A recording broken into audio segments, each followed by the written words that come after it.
Number 3.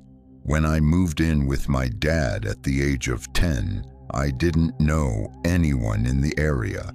The only people we knew were a family my dad was friends with, a single mother and her 3 children. One of them was a girl who was about 2 years older than me. She was 12 when I first met her. Over time, we got to know each other. We were never especially close, but eventually we ended up sharing the same group of friends. Their house always felt strange. The floors were old wood that creaked loudly at night. The air inside always smelled cold and damp, no matter the season. Sometimes my friend would tell us she heard footsteps upstairs late at night. The creepy part was, their house didn't even have a second floor. We used to laugh about it, but looking back now, maybe we shouldn't have. One night, my friend Rob was hanging out at the house with her and her younger brother while their mother worked late. Their mom had recently been helping a woman through work and had gotten to know her fairly well. During conversations, she learned that the woman's sister had just been released from a mental institution. People said the woman used to talk to the walls late at night while she was hospitalized, and she always repeated the same sentence: "They want me to come home." That same night, there was a knock at the door. My friend assumed it was her mother because the knock sounded exactly like hers. Without thinking, she opened the door. Rob wasn't supposed to be there, so the moment the door opened, he climbed out the window and ran home. He never stopped to think about who was standing outside, because it wasn't their mother, it was the woman's sister. Later, police discovered she had apparently been watching the house for days. She knew the mother's work schedule, the children's routines, everything. She slowly stepped inside and quietly shut the door behind her. Then the entire house went silent. A neighbor later claimed she heard strange laughter coming from inside the home that night, a dry, broken laugh. Then suddenly, nothing. My friend's younger brother somehow managed to escape and run to a neighbor's house to call the police. But by then it was already too late. 1 week before Christmas, the woman brutally murdered my friend. She decapitated her. Her body was discovered naked in the bathtub.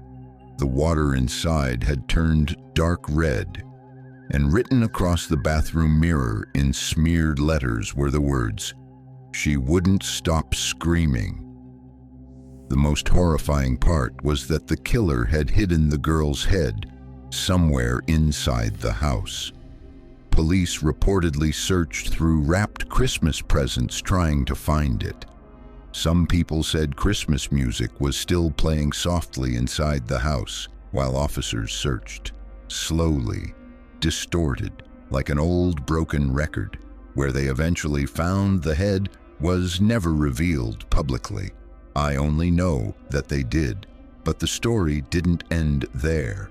For years afterward, the house remained empty. Every family that tried to move in eventually left after reporting the exact same things.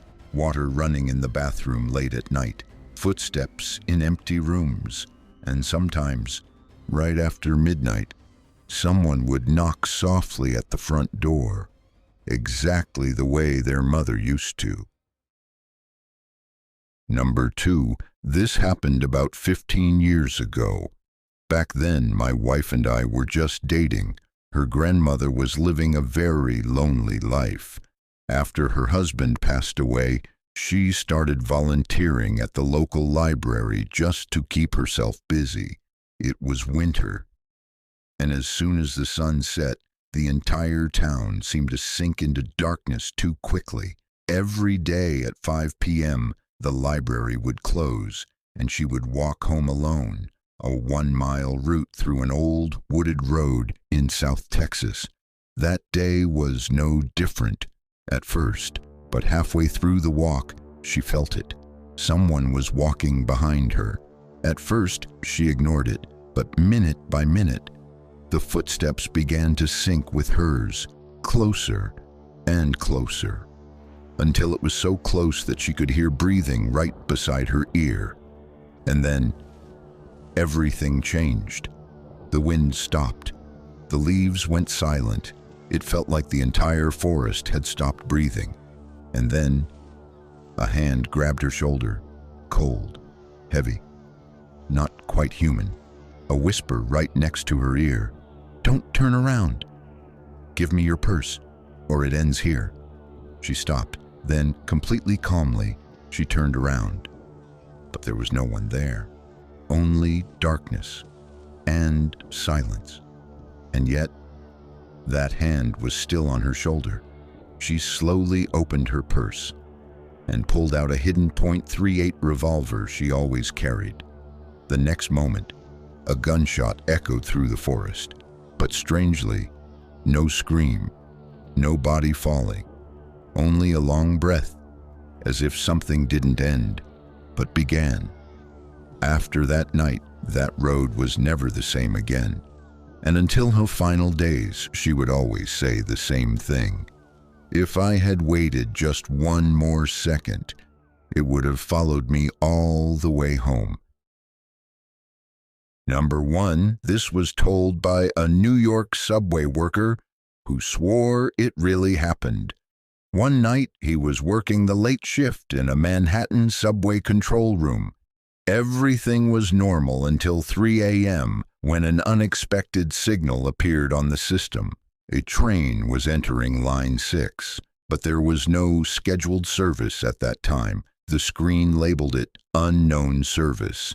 At exactly 3:17 a.m., the train arrived.